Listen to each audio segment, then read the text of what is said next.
Dr. P.P. Mohanan, Dr. Amit Kumar Rai, and Dr. Amol Khan on the stage, please. And to give their expert comments, Dr. Rakesh Yadav, Dr. Neil Bardoloi, Dr. Sheikh Saidul Islam on the stage, please. I request the chairpersons to keep an eye on the watch, 12-minute speech and 3 minutes discussion. To help you, the audiovisual team will show the timing. Thank you. Repeat risk is always a difficult terrain, and we have 6 interesting clinical scenarios here. Without wasting time, I call upon Dr. Debashish Ghosh to have his case.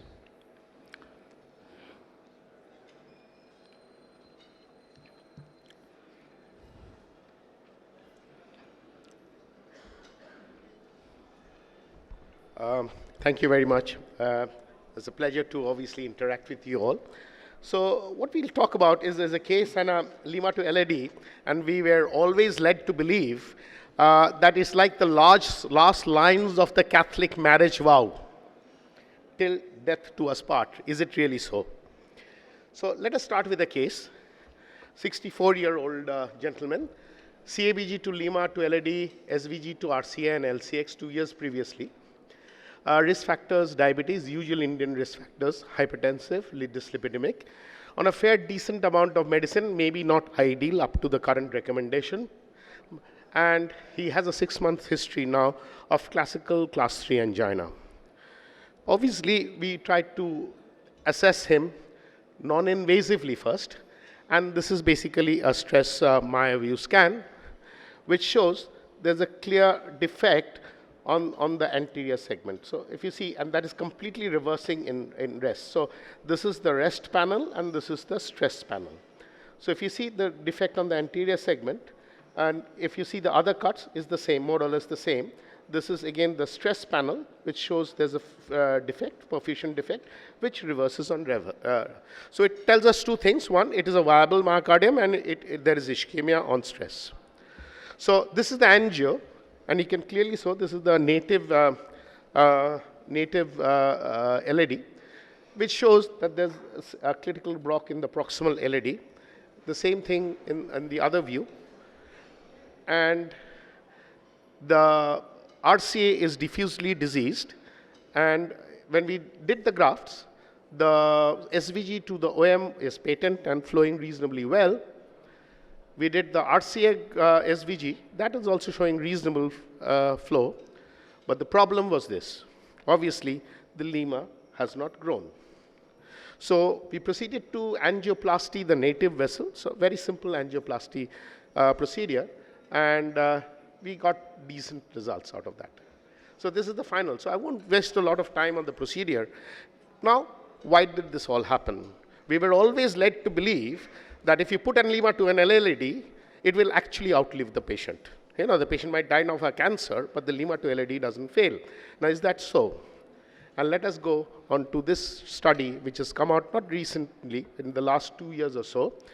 It's basically a study which was meant for saphenous venous graft, but as a side study, the Lima graft patency rates and predictors of Lima graft problems were analyzed very separately. And this was a very good publication. So if you go through this is the Prevent 4 study. You started with basically 3,000 patients, excluded the ones with who did not have a EMA graft. The EMA graft was used during CABG. Angiographic cohort, a lot of them did not have an angiographic. Now, this is one of the first trials in surgery where mandatory angiography was done post-surgery irrespective of the clinical outcomes. That is important. Unlike PTCA trials where mandatory angiography is usually done, most CABG trials have never shown angiographic follow-up data. Mandatory follow-up data. It's only been done if there has been a problem. So this was a little different. So everyone who was in the angiographic cohort, some were lost to follow-up, some died before the angiography was taken, and underwent angiographic catheterization, and this study population was analyzed for these. So these are Lima to LAD graft. The angiography was done within 1.5 to 2 years of study. And this was it. This was not such pleasant news. 8.6% had Lima graft failure. And this is early Lima graft failure within 2 years. So this is a very documented study of Lima graft failure. There were a lot of Lima graft failure which goes away because there's no clinical consequence. And if you see that out of that 8.6%, nearly half had a 75 to 95% stenosis, and the other half had an occluded Lima graft. And let us see what were the predictors of this failure or this early failure. This predictor, if you see the first 3 points, which was very, very important. Pre-operative LAD stenosis less than 75%. So if you graft basically an intermediate or a less than intermediate LAD, you're going to have failure. So this was one of the strongest sort of predictors. If you see the odds ratios, quite high. Not having diabetes is a little debatable point, which was actually excluded in the sort of subsequent reanalysis of the study. This was also an additional pointer. If you additionally put a graft onto the diagonal, that's also predicted a Lima graft failure. So this was another important bit of relatively new information, that if you grafted the LAD as a diagonal as well, you're likely to have basically major failure. Now let us go through this. When I got this study, I sort of hunted our archives in Apollo and found out several Lima graft failure which has failed within 2 years of the operation. And I'll show you the case that it really does that. See, so this was a grafted vessel. If you see the LAD, did it need grafting at all? Basically, and you had grafted, because sometimes what happens, even if the other vessels are grafted, and the patient goes in and goes for a CABG, the surgeon often profiles this as a prophylactic graft. Why not do the Lima as well while it's there, while we are in? And this is the result of that graft. Predictably, that graft has not worked. And the graft to the diagonal is, however, patent. So this is the PREVENT-4 data being proven, that your LAD lesion was intermediate at the most. You had grafted a small diagonal, and that had almost predicted the Lima to LAD failure. So here's another one, again, from our archives. This is a patient with an LAD stent with some amount of late loss. Did he really need to interfere with this vessel? This was interfered on an oculostenotic reflex. I did an angio, it looked bad, let's graft it. Yes, the diagonal has a disease, but this amount of disease we have to accept for this medical management of an angina is great nowadays. And see, predictably again, that the Lima has not grown at all, because you have actually grafted a near normal flowing vessel. And it is basically a problem we have to reassess while we are doing CABGs.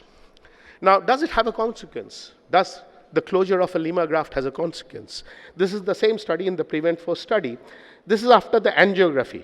After the angiography, there was an increase in mortality and event rates. That is presumably because of revascularization procedure.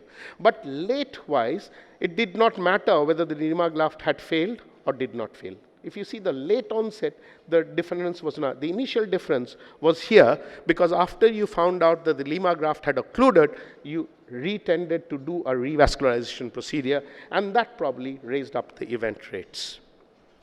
So this is putting in data. So if it was less, within 14 days of discovering the Lima graft failure, you had a mortality of 14.4%, event rate, not mortality, event rate of 14.4% as 5.5% without graft failure. So this was, and the p-value was second. However, more than 14 days, the difference was not so significant. This is because the initial, when you discovered the initial Lima graft to have failed, you embarked on a revascularization procedure. Now, so what are the mechanisms? Why do these Lima grafts fail? So I think from this PREVENT-4 study, it was clearly shown that bypass on a low-grade stenosis, LAD stenosis, or supplying an infected LAD leads to competitive or a low-flow state, which actually intuitively is very correct. If you do not have a flow, good flow through a graft, because of an upstream block, you're not going to have a development of that graft. And late failure, however, is uncommon. So early failure is 8.6%, but once you cross that barrier, and once you have grafted right, late failure is basically due to progressive intimal proliferation and atherosclerosis. So I think we should really, this is the problem area. The late failure, I think we can manage a lot. Now, what do we do? So here was the suggestion from the study, that when you have an intermediate LAD lesion, this was the greatest take-home message from that, it is no longer enough to just see the angio and put in a graft. It is, you have to do a functionality study of that LAD. And this was the impact. The use of angiography as a surrogate for physiological impact of this intermediate lesion is imprecise. This was the comment. And basically, there was a small study, not a very big study, subsequently, 164 study, where FFR was assessed before putting in the Lima graft. And if you see, in the functionally significant Lima, where the functionally significant LAD stenosis, the Lima graft failure was 9% or less, as opposed where there was no significant FFR values, it was much higher, 21%, more than double. So that was a key point. So basically, also, you have to think whether a small diagonal needs to be grafted at all, or whether you need to leave it alone for a medical management. Do you consider the lifeline with a small cosmetically graft on the diagonal? So let me start concluding from here. So Lima graft failure out of the nearly 1,500 patients occurred in 132 patients, so which is 8.3%. In the first 2 years, the angiography was done between 1.5 to 2 years of the study. The predictors of Lima graft failure were LAD stenosis less than 75% and additional bypass to the diagonal graft. So these were the two main predictors of early failure of Lima graft. There were other small points like the quality of the grafts, the quality of the artery, but really that did not come into statistical improvement. So basically it was not as uncommon as one thought that the Lima graft would actually survive us a lifetime. You have to be careful. Lima graft failure was associated with higher rate of repeat revascularization, but not long-term subsequent results. So you had to re-intervene, so higher revascularization rate. And the decision to perform CABG with the use of Lima graft would be careful when coroner indicates an intermediate LAD disease, and the study of FFR or functional significance of those intermediate lesion before you put that graft in is very, very important. Is very, very important.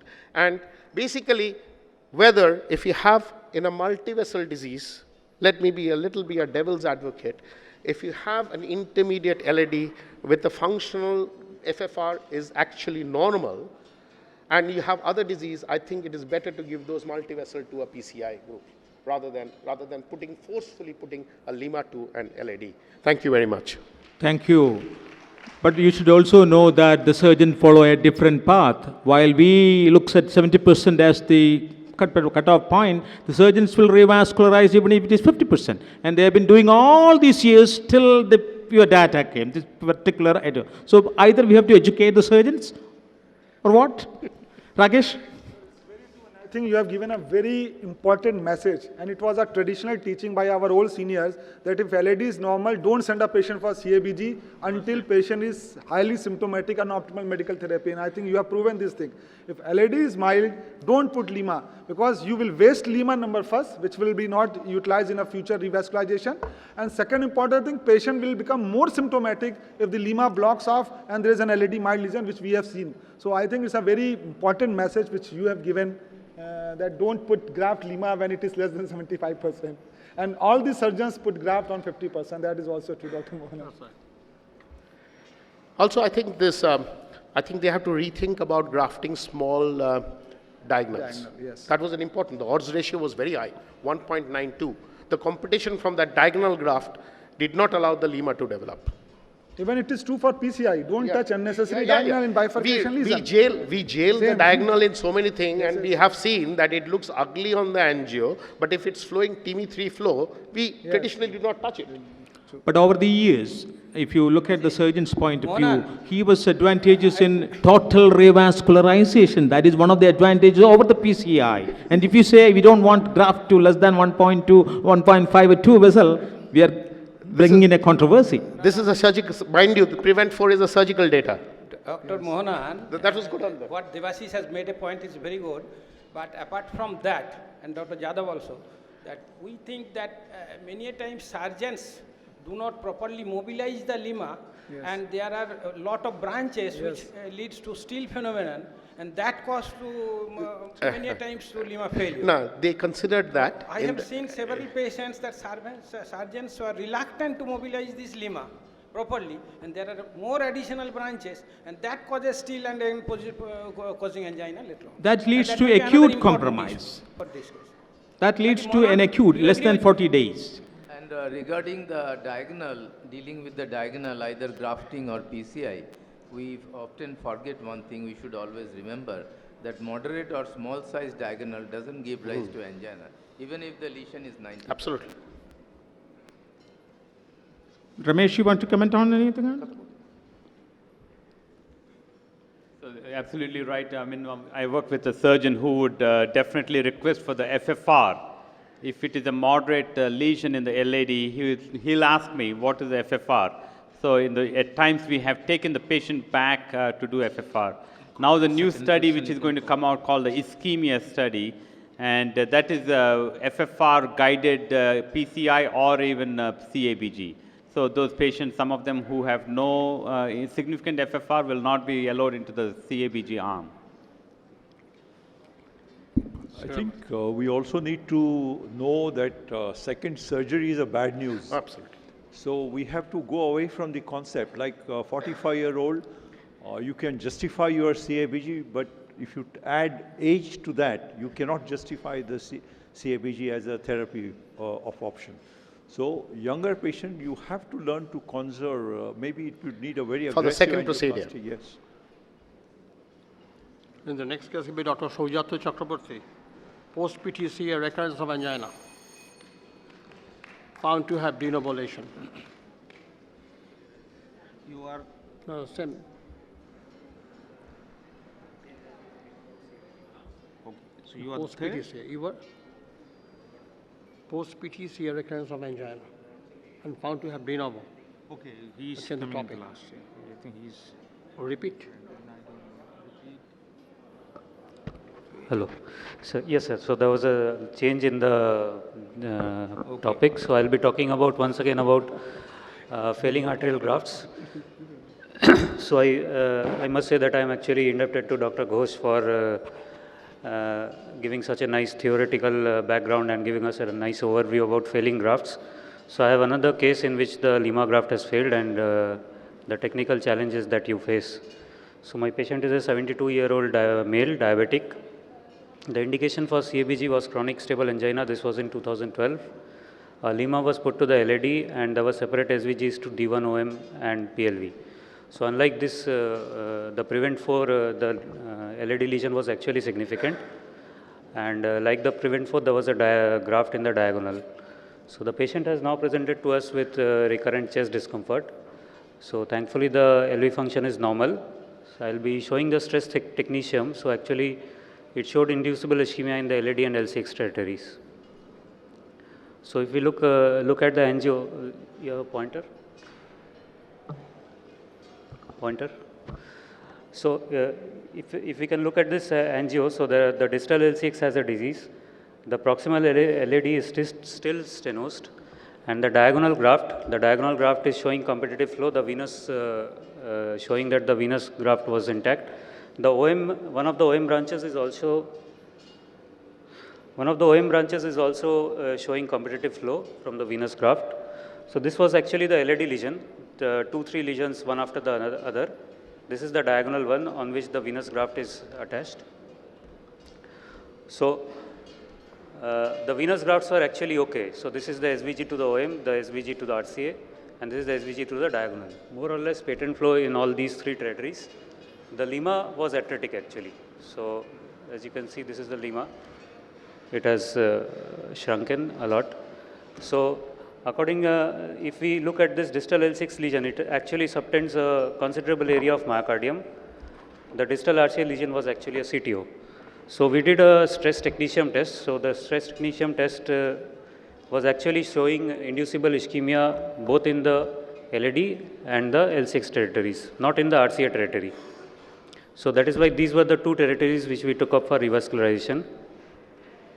Thankfully, the LAD lesion, we were able to take the balloons across easily, but yes, we had to dilate it quite aggressively.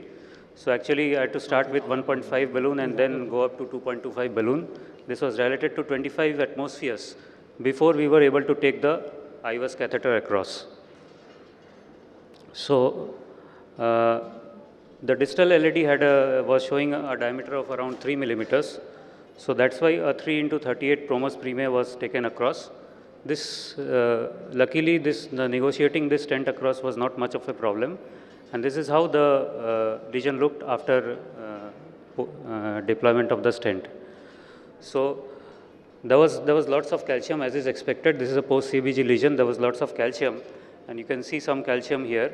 So the MLA before procedure was around 3.59, and post-procedure the least MLA that we could find was 9.49, and this is where we left the LAD result.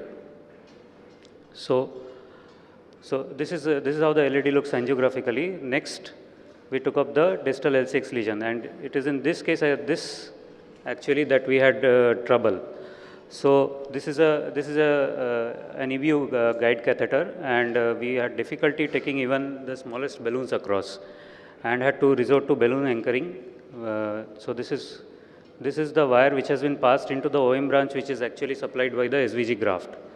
So this balloon was inflated, and using this as an anchor, 2.25 10 millimeter balloon was negotiated into the distal LCX.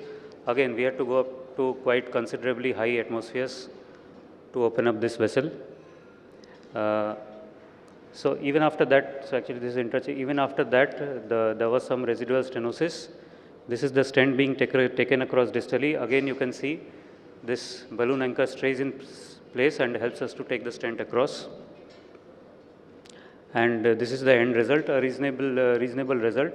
So this is the stent in the LCX, and this is the LAD stent. Both of these territories flowing nicely, and this is the ileocranial view again. So we got a nice end result in this case. So just taking off from what Dr. Ghosh was saying previously. So another problem with CVG lesions, what we faced in this case is that many of these lesions are calcified, tortuous, and support is an issue. So in these lesions, generally some or the other ancillary procedures have to be resorted to. So I'll end with the sobering thought that CVG, it's not only PTCA that fails, CVG too can fail even if they are arterial grafts. And if it falls upon us to take up such cases, post-CVG lesions are hard work. We have to keep on trying one after the another, whichever facility which we have. Ancillary techniques are more or less always required. It's always better to use IVUS if the facility is available. And lastly, what I would like to stress that as far as possible, we have to use whatever evidence is available to us and keep on counseling the patient again and again, because these are bad substrate patients. They'll require intervention again in the future. Nothing can ensure an accurate and long-standing result. Thank you.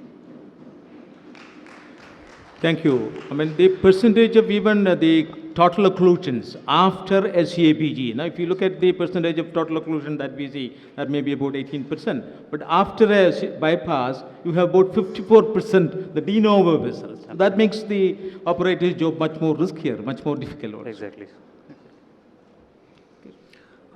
Why the Lima has failed in this situation?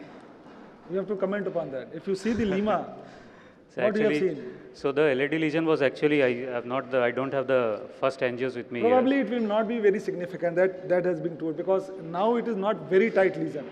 But and the second important thing, if you see the course of Lima, there is a lot of kinking in the Lima. And if there is a kinking in the Lima, it is an important cause of Lima failure. And if you have not properly mobilized the Lima, so if you see the view, there is a kinking in the Lima. So probably that may be the cause. If the distal perfusion is not proper because of kinking, and the native vessel has not very significant disease, then obviously the distal Lima need to be blocked. Possibly. Actually, in previous talk, when we had comments, we spoke only about LAD lesion not being critical, and that's why Lima failure. But there is something like a technical failure for Lima, the way the surgeon joins it to the LAD. And it could be one such reason why in this particular case the lima has failed. So we have to always take into account that. In your case, Dr. Chakravarti, the sweat that you had during the circumflex lesion, I think if you had used something like a guide liner or guidezilla, it would have been very easy because it's a guide catheter extension which is landing close to the lesion in this case. The vessel was quite big size proximally. So guidezilla would have simplified your access to the lesion. I agree, sir. Absolutely. Look, you are blaming lima here. Don't blame the God-gifted structure. It's a beautiful gift to human body. I'll tell you why. Even if the lima fails, you are protected from the proximal plaque, a vulnerable plaque for the lifetime. So even if your lima fails, they don't die.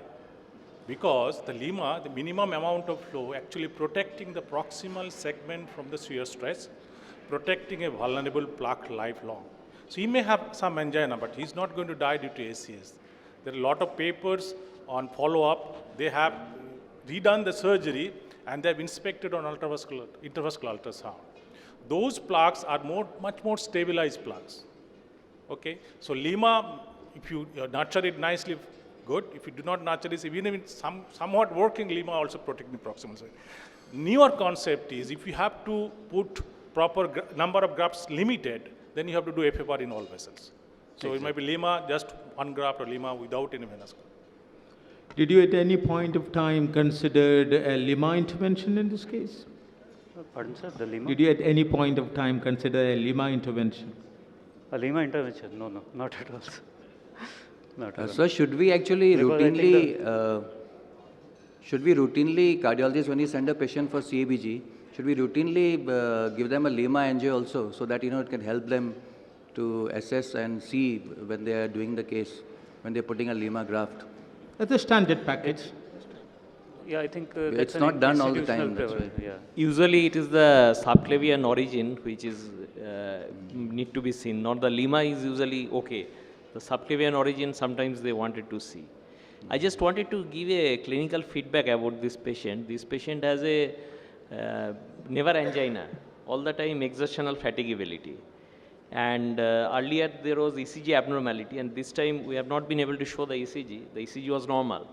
And he says typically that my effort tolerance reduced before CABG, and the same thing has come back. So that's also most important thing. With such much amount of ischemia, this patient, Prakash, may not have a acute coronary syndrome, but ultimately they will end up with diastolic heart failure and all. So your point is well taken, but this is actually not flowing at all. And about anchor balloon, why we choose it, that it actually at a particular point that 1.25 balloon was not going. So Godzilla maybe definitely, but you need to cost some extra. But anchor balloon is a cheap and equally good procedure, but you need to limit the amount of anchoring. And another feedback from the patient that, sir, kichu hobe na to, nothing will happen, I am safe, na? So they will never ask when they are going for CABG, but during intervention they will ask, and you have to counsel lot and lot and lot. That's important. So I think there was some proximal plaque in the L6. Use the mic, please. Patient, particularly if you show the lima's angiography, please. And there are two branches. That may be the stealing phenomenon.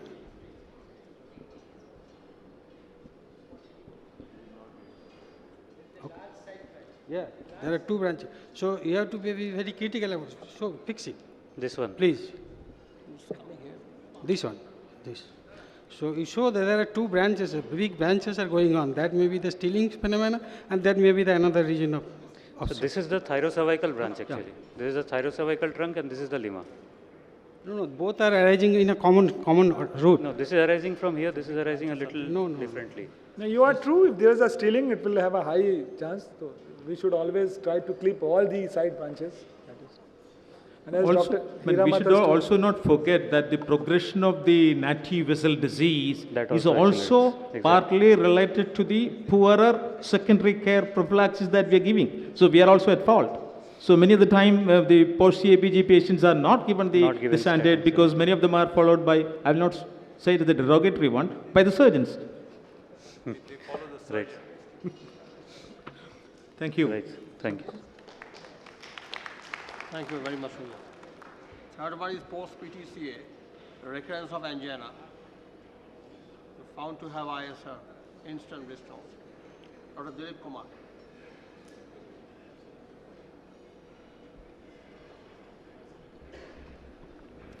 Good afternoon. From failing arterial grafts to something which really hurts us, failing stents. So this was a patient.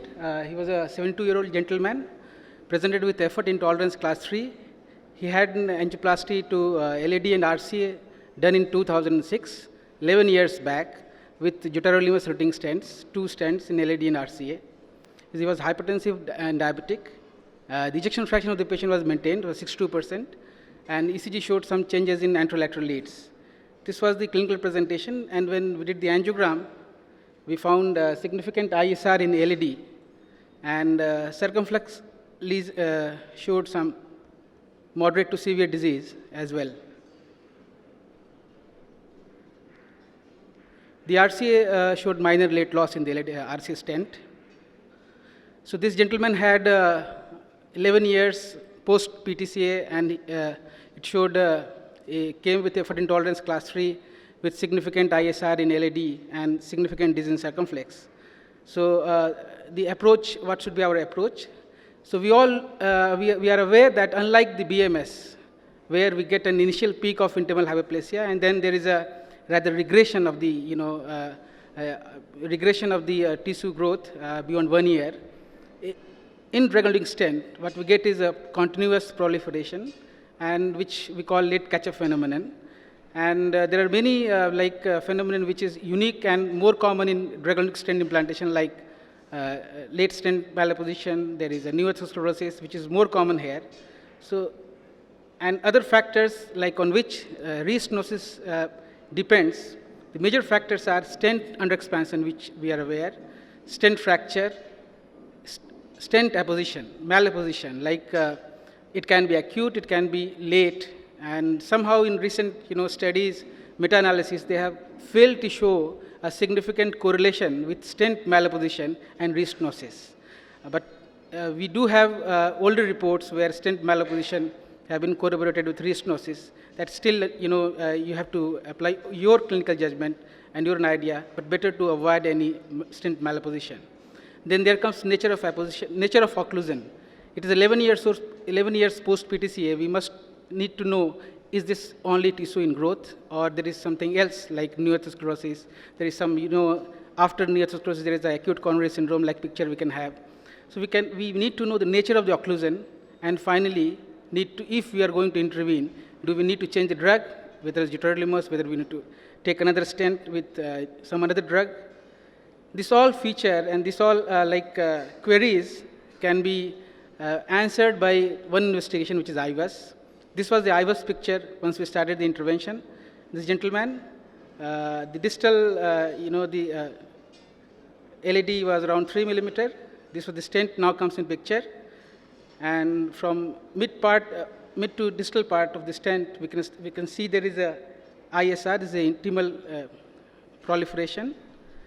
And when we come more proximally, we can see some calcification as well as some fibrosis, some fibrotic nature of the plaque.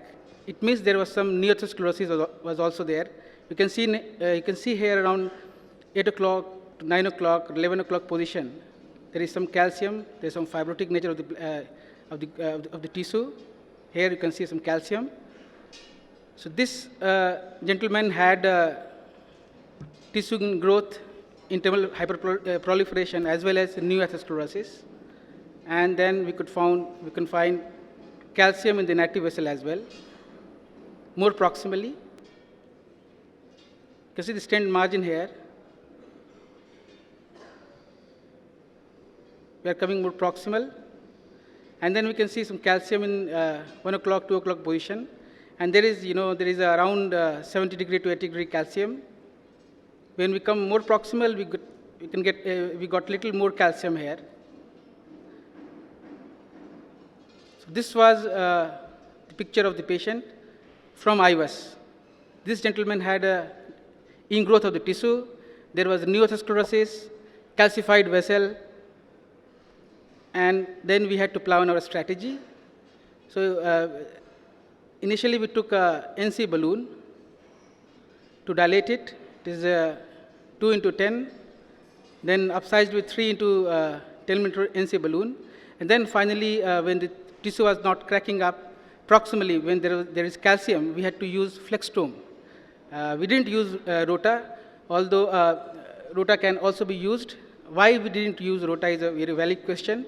Usually in our lab, in my practice, I use rota when I feel difficulty in passing 1.25, 1.5 millimeter balloon. In these situations, when I can get a 2 to 3 millimeter balloon down, I generally use flextomes to get rid of some, to get this lesion open.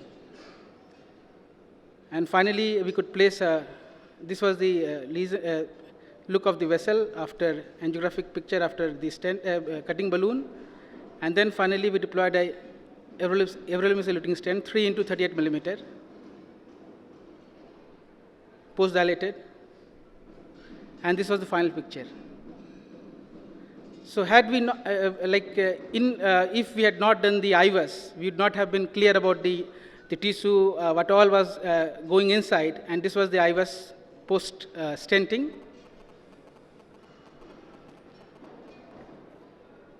So here comes the first stent.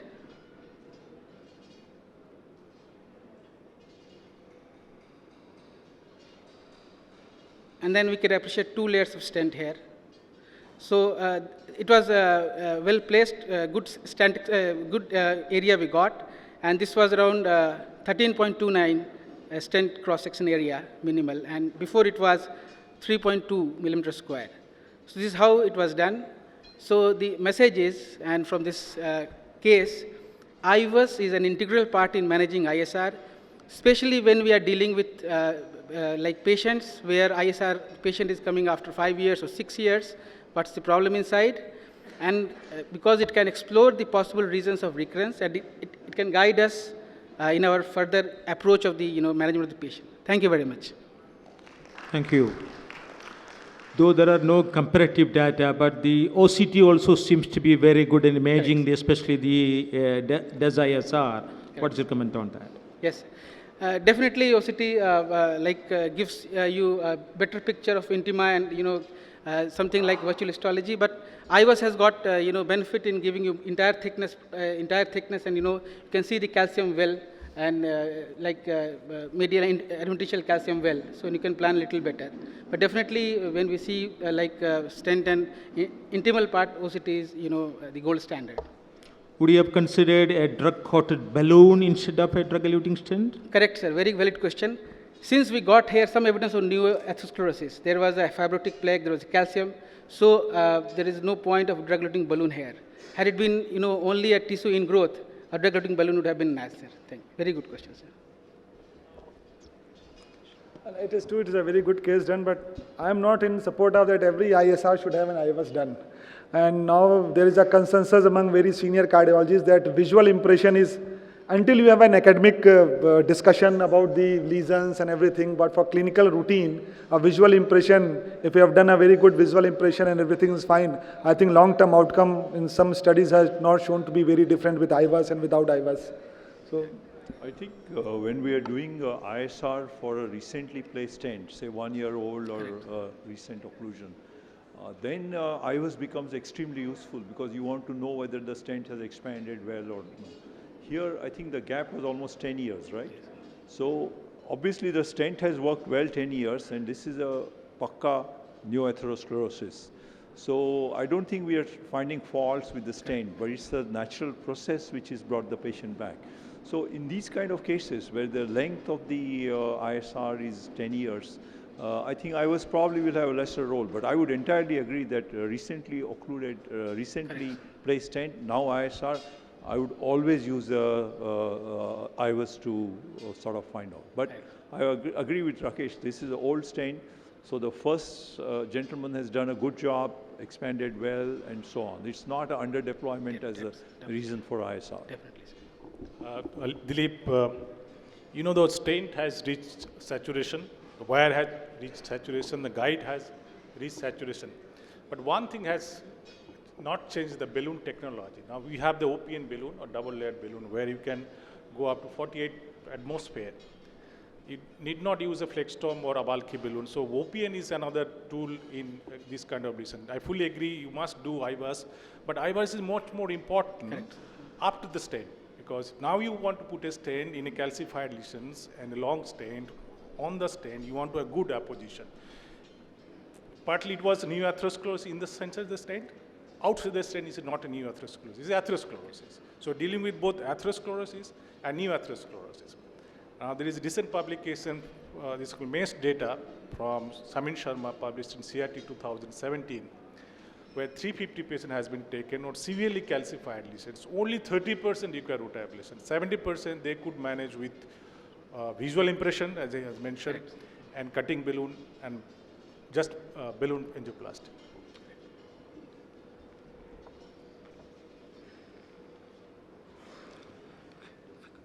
Okay. Yeah, thank you, Dilip. Thanks, sir. And the next one is Dr. Gautam Datto. Post-PTCA, recurrence of angina, the persistent chest pain, all grafts occluded.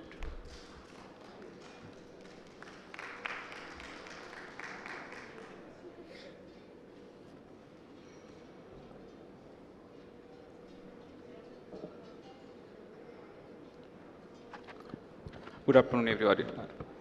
Now, my patient is a 55 years old male patient. He presented with class 3 angina, and he had CABG 3 years back, Lima to LAD and SBG to OM and RCA. His syntax score is more than 33, and Euro score around 4. He is diabetic, having dyslipidemia, normal renal function, and normal LV function. His native angiogram is a SARC CTO, and LAD bifurcation lesion, Medina 111, and RCA, a significant lesion in the arcia.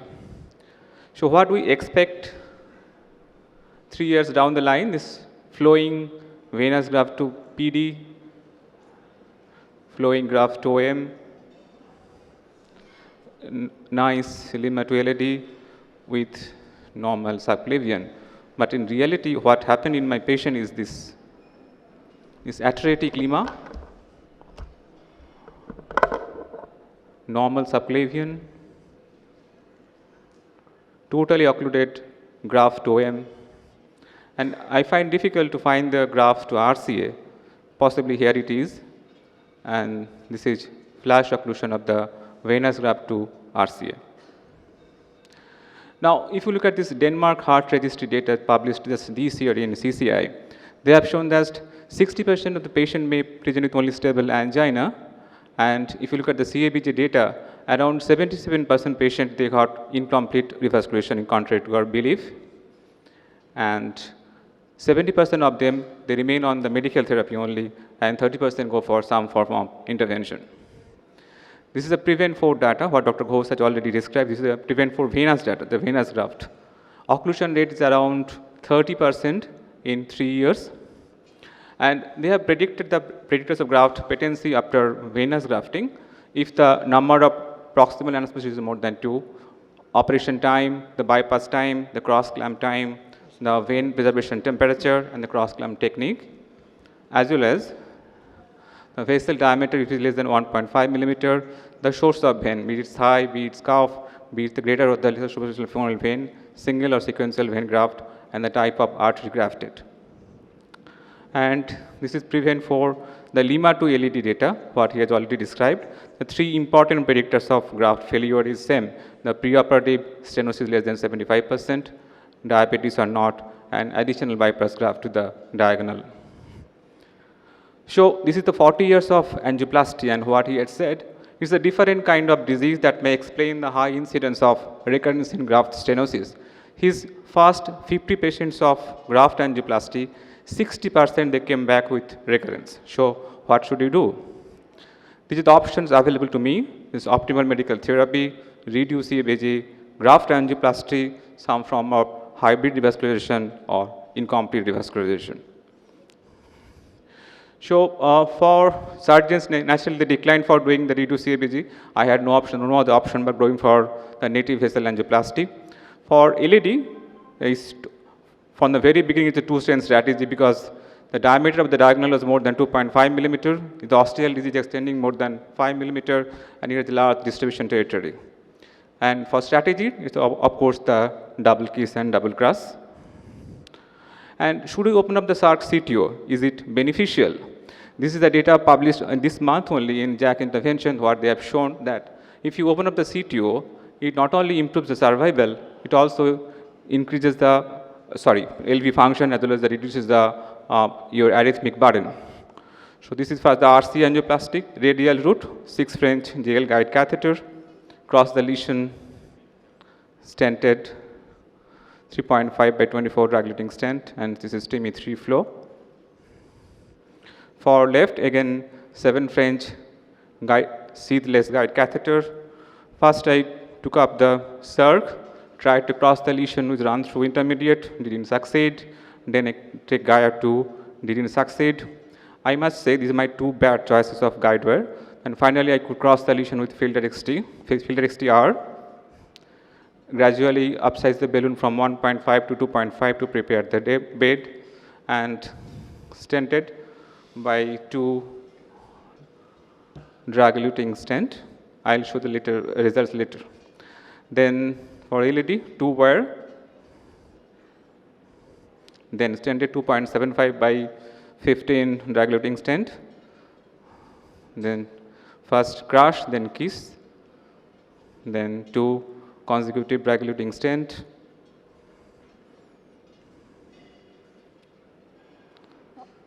After stent deployment, optimization, final kiss.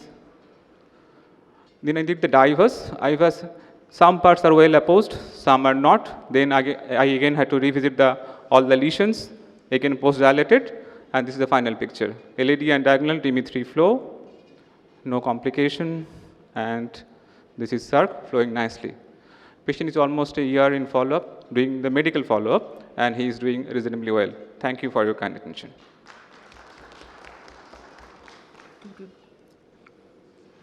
You've done a wonderful job and a good end result. And it is many times we see same things, the graft failure, all the 3 graft failure, and then we attempt multivessel angioplasty. As Dr. Hiremat was saying, should we do multivessel angioplasty as a first choice rather than sending for a CABG as a first choice? And still in this era of a very good result, a very good stents, very less restenosis, I am in the favor that you do multivessel angioplasty, and if they fail, send for a graft. You are lucky that you have done a very good job. But many times after blockage of all the graft, the lesions become so difficult and the angioplasty procedure become very difficult. Dr. Mohan. The advantage of native vessel angioplasty over the venous graft has been no doubt about that. But you, fortunately here, the native vessels were good enough for any intervention. SARC was difficult. This is a CTO from the very beginning, and after 3 years of bypass, it was difficult. SARC. LED and it's okay. RC is simple. But I don't know what the option. All the 3 grafts are occluded, and SBG graft occluded 3 years. The class 3 indication for doing anything, lima athletic, no other option but to go for native angioplasty. Thank you very much, Dr. Gautam, for his case on post-CABG. No, that's over. Oh. MS. Yeah, sure. Yes. MS, yes. Repeat it first. Going to finish it early. See, when we talk of repeat revascularization, we are talking of procedure after surgery as well as procedure after angioplasty, and you saw many such examples just now. I'll be showing you a bit of everything. So this is a gentleman who actually presented 29 years after bypass surgery. Mind you, 29 years. He's 78 years old now, and I'm not able to expand this. So when he comes like this, we have to think, he had 1 lima and 5 vein grafts. So TROP-T was positive. So my choice under these settings is I would rather give him low molecular weight heparin, tirofiban, hang on till next morning, do a CT angio, because cannulating the 5 grafts, he was absolutely asymptomatic till that time. So I would imagine out of 4 vein grafts, at least 3 or 2 are functional. So cannulating that would be quite difficult. So my choice, depending on what the surgeon has used, whether to go for a conventional catheter angiogram or a CT angio, is quite clear. So here is the only vein graft which was diseased. Everything else was functioning very well, the lima as well as the 4 other vein grafts, and this one also showing a very small focal lesion. So it makes life very easy. You don't have to search around. So one would think that this is a type A lesion, let me just go ahead and stent it, but no. Always remember, this needs a distal protection device, so never take anything in the vein graft very easily. If you have a slow flow, no flow, I think it's going to be a disaster. So this is a distal protection, and mind you, till we sort of withdraw, you can actually see here the distal protection opened up, is closed here, and now we're withdrawing, and then only you see a forward flow. So there was a lot of muck which was sticking on in this protection device. So never take vein graft, a simple lesion also very lightly, and you can get this kind of nice result if you're sort of proactive, thinking along as we go on. So this is about the vein graft, and then we have these covered stents, which are actually a boon for these kind of stenting. So this was actually I'm sorry, it's not running, but we have a still here. This was a Symbiote stent, which is again a covered stent, which was placed 8 years back.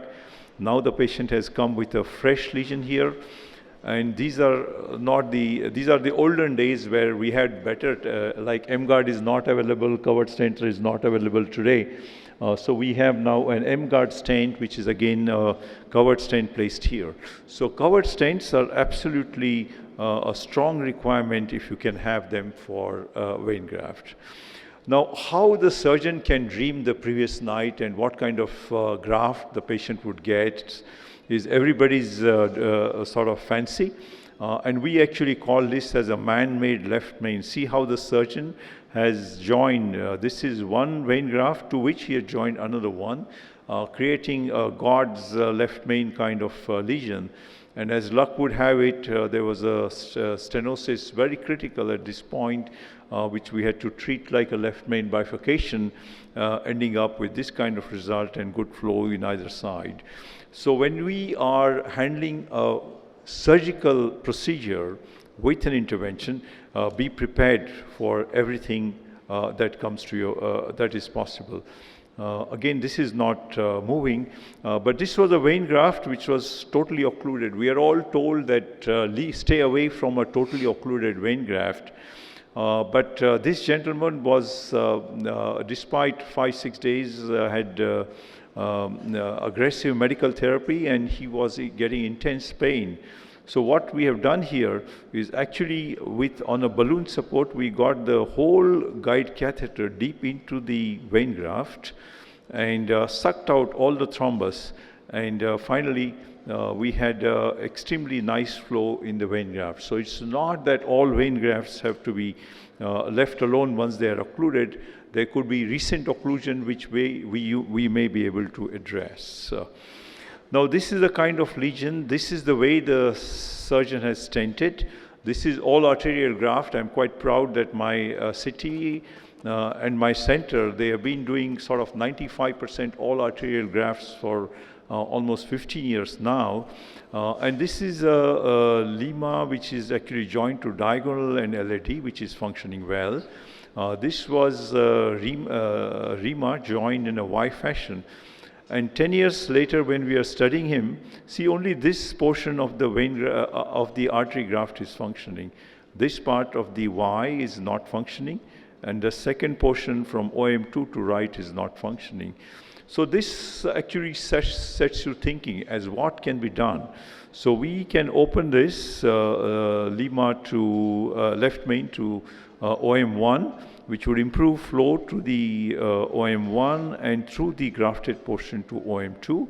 And then you have an option of addressing the CTO RCA. So what we have done is we have put a drug stent to the main right coronary after opening up the CTO, and then we have used a drug balloon to the side branch, which was a sizable branch coming out from the lesion. And then we have put one stent from left main to OM1, which is actually perfusing OM1 and through the graft, the OM2. So this way, working on these two and taking the advantage that the lima is functioning to LAD and diagonal, we have sort of completely revascularized this gentleman. It's already about 8 years and he remains to very, very functional.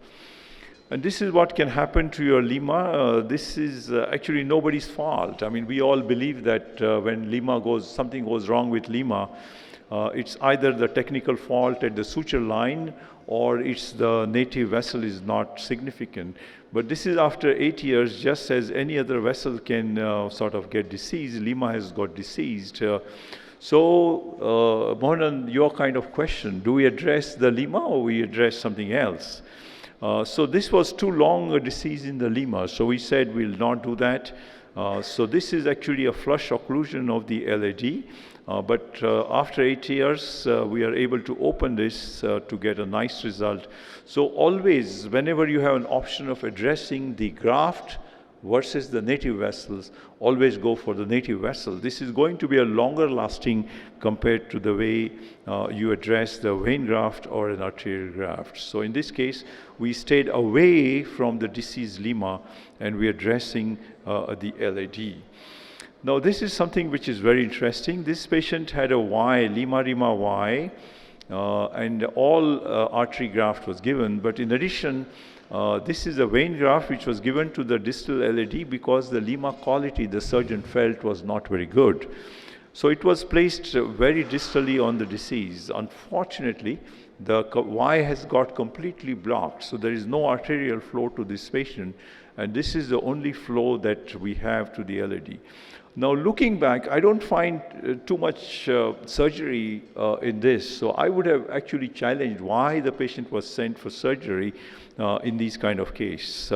So all that we have to do now, see the lima is getting flow somewhere here through the vein graft, so we have to put one stent from left main to diagonal and correct the right coronary lesion. So an incomplete or strongly unjustified reason to send a patient for surgery can land you in this kind of situation that the disease is not very advanced and you're trying to do surgery. So it was very easy for us to do a stent here and a stent here to get a nice result. Now this is the, Rakesh, you are talking of a lima which is going round and round and round and round. And you see how many rounds it takes, but it is still functioning. And you can see at the end of 10 years, there is a disease in the native LAD, which was very critical. And this LAD was actually filling up RCA. You can see the PLV of RCA, which is filled through this. So there was a lot of heart muscle which was sort of dependent on this particular vessel. So the target is here and one more lesion in the distality of the LAD. So we sort of thought we would need 2 stents here. But as we start doing this case, this stent is not tracking. We could bring the stent up to here and then we had to withdraw the stent back because it was not tracking through these loops. So we then got the guide deep and then we changed the stent. This was actually Resolute Integrity which tracked, but in the meantime what happened was actually we were not getting flow from the origin. So in our effort to push the stent down, we got the guide in, which actually led to the dissection of the internal mammary at its mouth. So we had a big job to do. The distal stent are not delivered and we had a proximal dissection. At this stage, fortunately for us, the patient was quite stable, and you have to have nerve to sort of work in this situation. You actually see our wire is actually going all the way into the right coronary retrogradely. So this is giving us a lot of support. And on this, though there is a lot of concertina down in the lima, we're able to place 2 stents, a little bit of a hurry, and we are able to manage the distality of LAD, and then we could concentrate on the dissection at the origin of the lima, putting in stent there, and then the remaining was quite easy. This is actually the final result, that you have nice flow down the lima, and the artery is actually retrogradely supplying the entire length of the LAD. You can see here the right is actually running only to the PD. PLV is completely blocked off, and PLV is getting now a huge supply coming from the LAD system. So this is how you have to always think in a bypass situation, what is going to be the best for situation. In fact, my own feeling is bypass patient, when he comes to you with angina, you have to think a lot, discuss with your friends, colleagues, share the angios with somebody else, and so on. So this is a doctor who had all 3 grafts functioning, and the angina was coming from this portion of the PD. So the graft to PD is functioning, but you have a lesion in the PD, and this was very easy to stent. So you can actually, in this particular case, I don't have a cine, but we have gone through lima. The disease was in the diagonal, so from here you go backwards into diagonal and ended up with a stent in that area. And this is quite similar to the case which we saw sometime in the morning. The lima to LAD is functioning, and there is a severe angina coming from this location. So you can see actually the lima functioning here. So this patient actually underwent a rota to both the sides, then this was an SKS technique. This was done during one of the live courses by Dr. Samin Sharma, the champion of SKS technique. And yet, as luck would have it, the patient has come back to us with a restenosis about a year later after we have done this. So this was the final result of the SKS technique, and now the patient has come back with instant restenosis. Now, ISR, again, to do a PCI is an extremely difficult ball game. We all know that we may not be able to enter into the correct lumen all the time.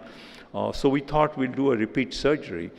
Now, this is another problem when we do surgery, that the lima in this particular case was completely stuck to the chest cage. And the surgical risk given by our surgeon was something like 25% death on table. So obviously, we thought we'll do something with intervention. And this is actually, multi-layer stenting. We had to really sweat it out on this particular day. The patient went on to balloon, on ventilator, but finally ended up with a nice result in this kind of situation to remain asymptomatic for about 4 years after the procedure. So SKS handling as a repeat procedure can be a very, very difficult ball game. Now, this is our youngest patient. She had a stent in the left main ostium at the age of 11 years. This was a familial hypercholesteremia. And after about 10 years, you can actually see she has come back with an instant restenosis at the mouth of the ostial left main stent.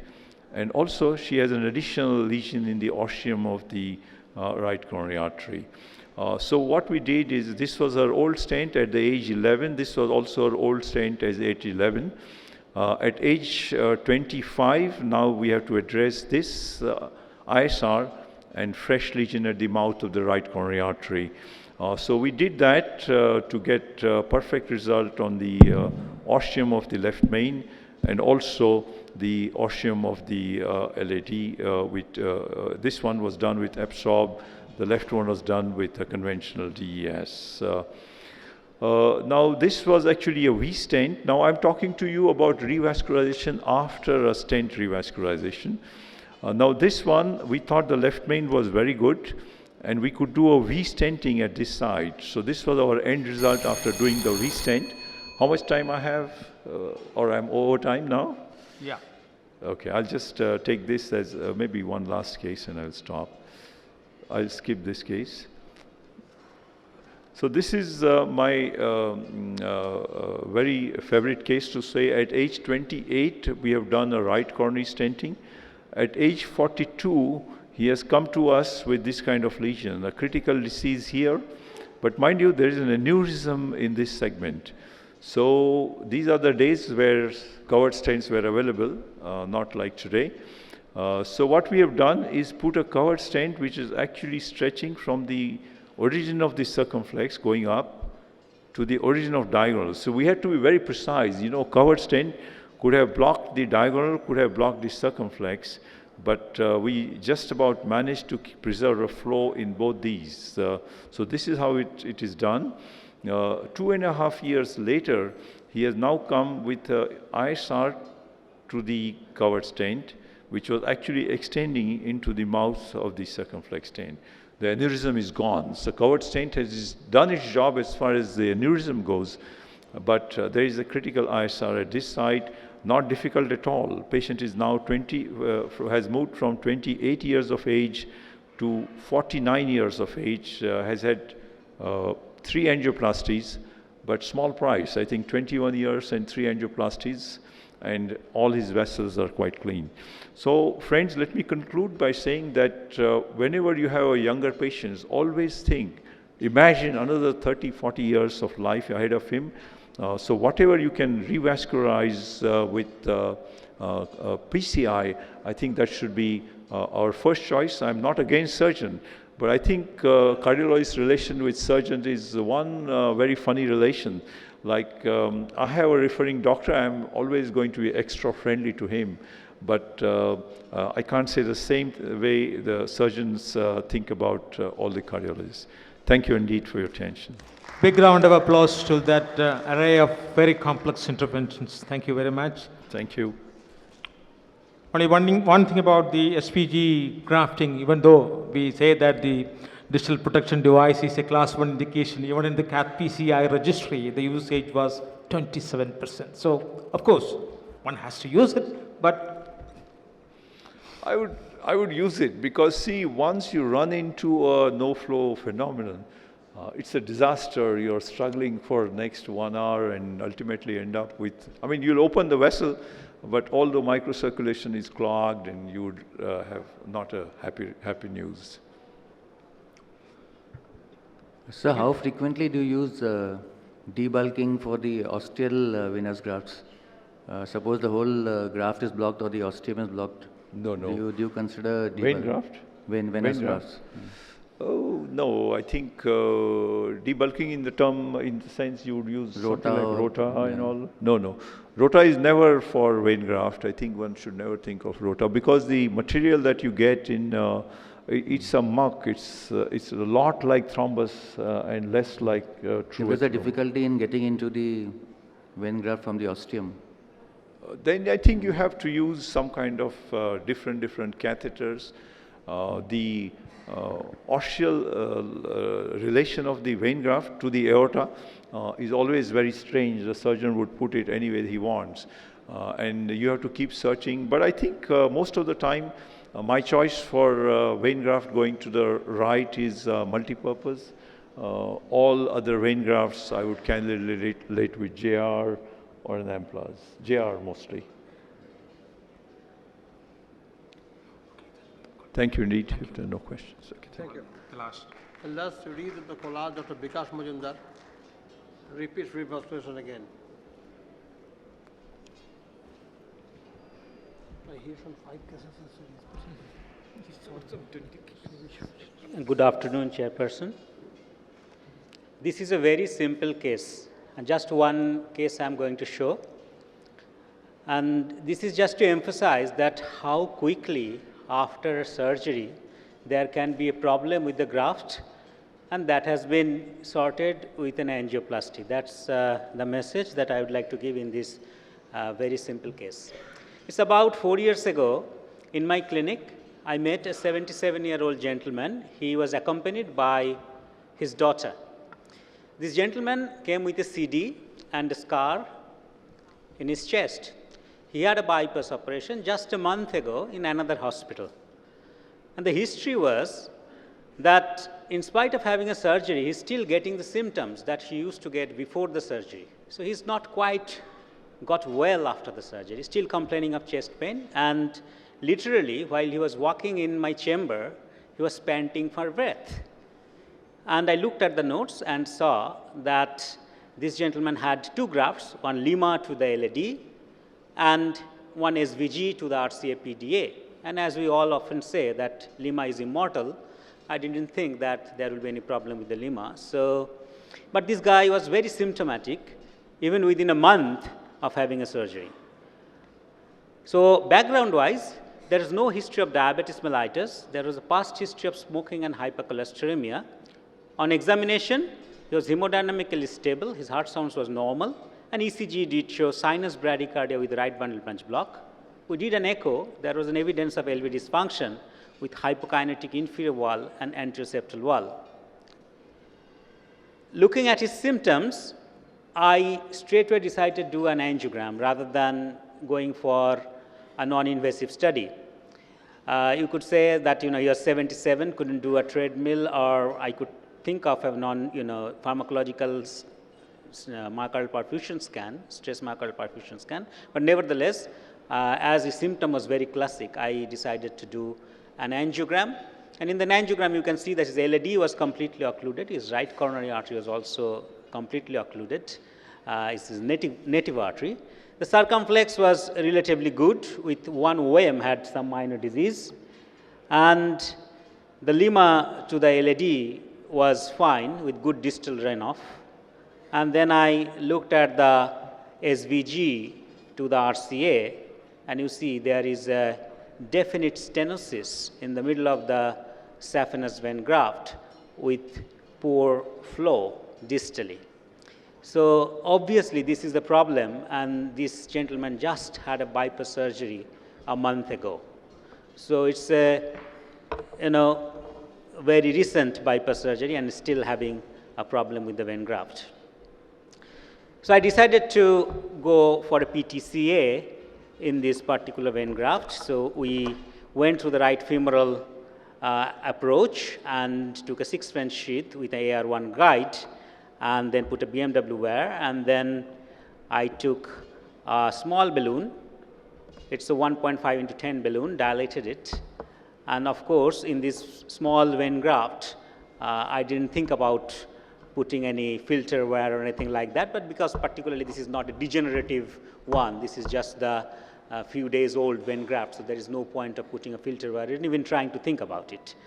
So I just stented it with 2.5 into 13 millimeter Zions prime at 10 atmospheric pressure, and this is the final result of this particular vein graft angioplasty. And you see it's nice TME3 flow. Now when we do the vein graft angioplasty, all of us know that there is always a fear that how long that is going to last. What is the long-term outcome is particular vein graft angioplasty. Now, this was done in 2013. And over the last 3-4 years, this gentleman came to me few occasions, and he's doing fine with medical management. And a few months ago, this gentleman again came to me complaining of again some exertional shortness of breath. And I thought, nevertheless, we need to have a look at the grafts, what is actually happening. Because he's still complaining of some symptoms. His LV function is still hovering around 35 to 40%, hasn't deteriorated that much. So 4 years later, a few months ago, I did another angiogram on the same gentleman, and you see the native vessels look quite the same. He has got completely occluded LAD, and RCA is probably a little bit better forward flow on the occluded artery. His OM is a little worse than what it was before 4 years ago. And his Lima was absolutely fine this time as well. And the stent that we did 4 years ago is absolutely perfect without any problem. So in this particular case, so we have demonstrated that even within a month of having a surgery, someone can have problem with the vein grafts. And with this angioplasty that was performed 4 years ago, even after 4 years, this is doing very well. And this gentleman is managing well now with the medical management. Now, studies have consistently reported that 1 year saphenous vein graft failure is about 10 to 20%, and with another 5 to 10% of the vein grafts fails between 1 to 5 years of having a bypass surgery. These studies have identified certain patient characteristics, particularly if the patient have younger age, female sex, prior heart failure or low ejection fraction, increased serum cholesterol. These are the predictors of vein graft failure as far as the patient characteristics is concerned. There are certain surgical factors which are also predictive of vein graft failure, particularly temperature of the graft solution, multiple distal anastomosis, poor distal vessel, target artery stenosis, or endoscopic harvest technique. And early, particularly less than 1 month or subacute up to 12 months graft failure is due to thrombosis, surgical technical errors, or intimal hyperplasia. So mainly due to thrombosis, surgical technical errors, or intimal hyperplasia. These are the three main mechanisms by which we get that less than 1 month problem with the vein graft. So intraoperative processes of vein graft harvesting, graft manipulation, and graft implantation can lead to endothelial dysfunction, inflammation, and ultimately thrombosis and graft occlusion. So this may be contributory in this particular case as well. I'm not quite sure because I didn't have chance to speak with the surgeons what actually happened. So this particular case demonstrates that very early saphenous vein graft failure within 1 month of the bypass surgery. SVG stenosis was treated successfully with the PTCA in this particular case, and the long-term result is also satisfactory in this particular case following the PTCA to the saphenous vein graft. Thank you very much.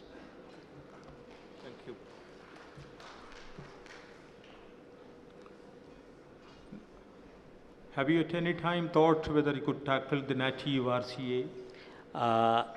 No, once I didn't think about that because doing this angioplasty to the vein graft was easy, and it achieved a very good distal flow. But if you look at the first angiogram, so the native RCA had a CTO, so of course definitely that would have been a very difficult angioplasty procedure in a 77-year-old gentleman. No, I think he has done a right job because it is only 1 month occlusion. So it's not very much mug, it's maybe a thrombus little bit and mild handling. And I think you have done a perfectly good job for that. And I will also do the venous graft, not the native vessel in this situation. Okay. Thank you. Thank you very much. Thank you, Vikas. Thanks all the speakers, and we are stopping it before time. Okay, thank you.